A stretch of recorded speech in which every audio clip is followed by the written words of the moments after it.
Hello everyone and welcome to The Charge, your source for all things collegiate esports. Alongside my co-host Bearlight, I'm Box Turtle.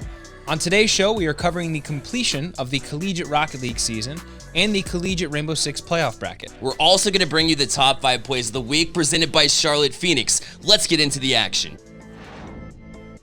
And as we take a look at both conferences within CRL, one glance at the bracket and you'll notice that group play is so incredibly important. You'll see that the top 2 seeds from each conference are going to be placed in the semifinals right off the bat. And in the East, that was Northwood, of course, like we talk about all the time, versus Akron. And in the West, Oregon versus North Texas. First, we'll take you inside the Eastern Conference. Eastern Conference playoffs kicked off with a huge rivalry, and one we've actually covered on this show before, and that is Stockton versus Nova. The winner goes on to face off against Northwood, where the loser goes up against the winner of Central Florida and South Florida. Stockton, of course, continued their dominance through the rivalry, and although all but one game was decided by one goal, Stockton walks away with a 4-2 win in the series. Central Florida versus South Florida faced off in the lower bracket play-in. And during the group play, UCF gave USF one of their worst losses, a 3-1 in that series in favor of UCF. Fast forward to the bracket, and South Florida adjusts well to UCF and gained a 3-2 lead in the best-of-7 series. But ultimately, it was UCF able to clutch the last 2 games, defeating South Florida 4-3 to move on to face Nova. Yeah, Central Florida versus Nova is another series that went the distance, and this time it was UCF that started out super strong, winning 3 of their first 4 games and going up match point against Nova heading into Game 5. Nova gave Central Florida a taste of their own medicine eventually and pulled out the last 3 games of the heated series and moved on to face the undefeated Akron in the semifinals. The semifinals featured Northwood versus Stockton on one side, Akron and Nova on the other. And although Akron was supposed to have the easier of the time in the semifinals than Northwood based on the seeding, it didn't really seem that way. Northwood took out Stockton pretty confidently in a 4-2 series, and it was Akron who struggled, trading game for game with Nova until finally edging the series out 4-3 and moving on to the finals. Speaking of that finals matchup in the East, and I think this is the one that a lot of viewers were expecting to see, and that is Northwood versus Akron, who battled it out on the pitch in a game that really felt like an RLCS caliber game. A low-scoring game, high-speed chess match, much like what we saw earlier in their group play matchup. Akron, of course, got the best of Northwood in that group play series, but Buddy, Pirates, and Noxus of Northwood got the revenge with a series sweep, holding Akron to just 2 goals across the entire series. Absolutely incredible performance from Northwood, and congratulations to them on their Eastern Conference CRL victory. On to the Western Conference, where we see things getting shaken up really early there, Box. Yeah, started with LSU in that first matchup, who a lot of experts had as favorites coming into this fall season, but they had a bit of a rough start through the first half of group play. They fought through it and made it to the playoffs, of course, to face off with Missouri, the same Mizzou roster that we saw do so well in the NACE Fall Cup earlier. Mizzou looked strong super early on, winning the first 2 games by 3 goals, but LSU had a bit of a wake-up call there and won the next 4 straight to take the series, dropping Mizzou to the lower part of the bracket.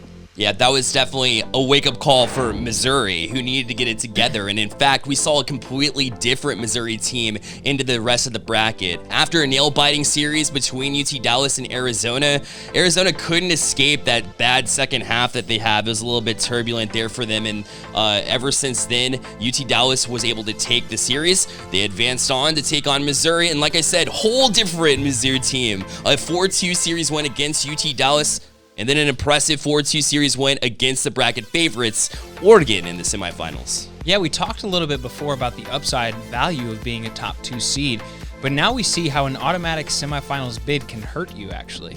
Oregon had to wait and watch as Mizzou had 12 CRL level games under their belt and started to gain some momentum.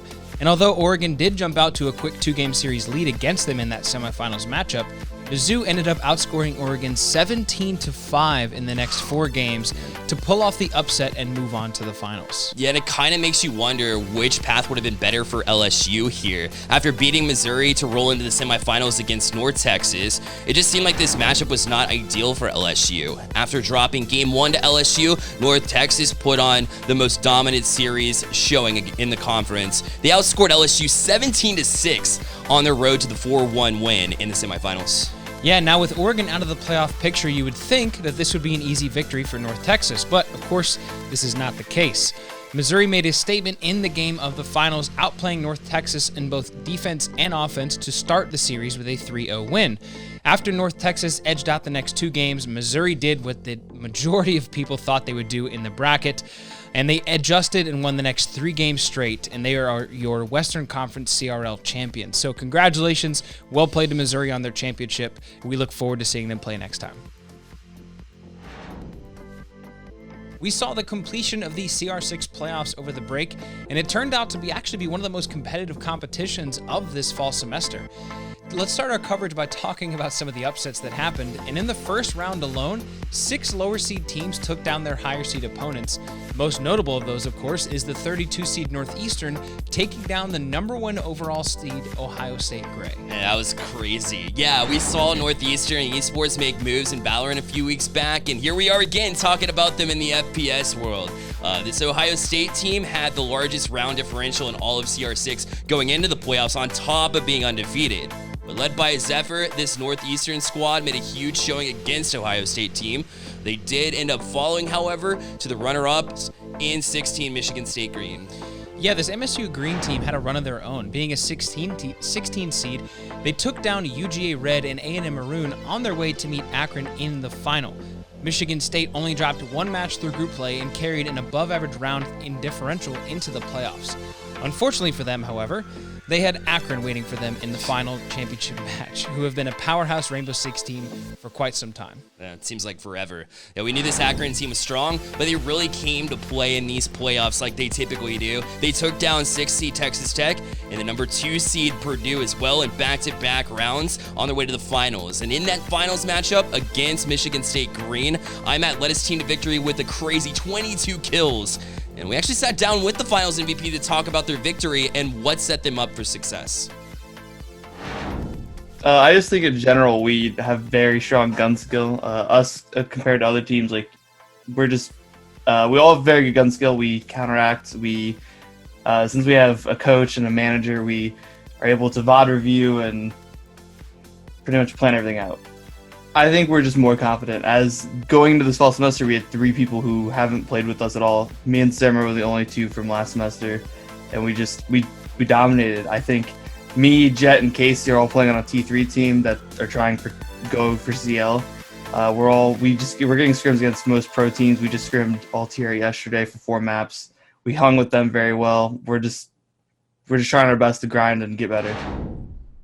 The competitive Rainbow Six Siege scene continues to grow, both at the professional and the collegiate level, with so many of these collegiate teams having pro-level talent.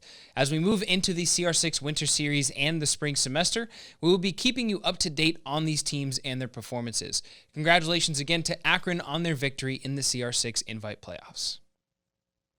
Hey, it's that time to check out the clips that leave us speechless. It's the top 5 plays of the week presented by Charlotte Phoenix. At number 5, Winter Breach Siege, it's Slay holding his ground on the defense, turning from the pixel peek to wallbang on the enemy ace. This play is so important because it eliminates the momentum of the attackers, securing the round within, prevent the team from facing match point. At number 4, it's Cat from our Fall Nationals League. Great patience to catch this play up the wall. Notices that defense cheating for boost and says, I'm going to catch him sleeping, and just look at how much power he's able to get on that musty flick. At number 3, high-level mechanics are always fun to watch, but what I love are the plays that use brain power. Check out Ace being able to get that bump at the very end. It's not only just the fact that he adjusts for this carry, setting it up top shelf, but jumping out, the creativity second to none on that goal.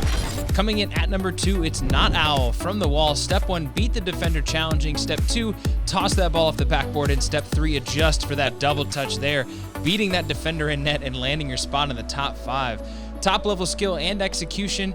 It also doesn't hurt that it was the game-winning goal. And at number 1, back to Winter Breach Siege.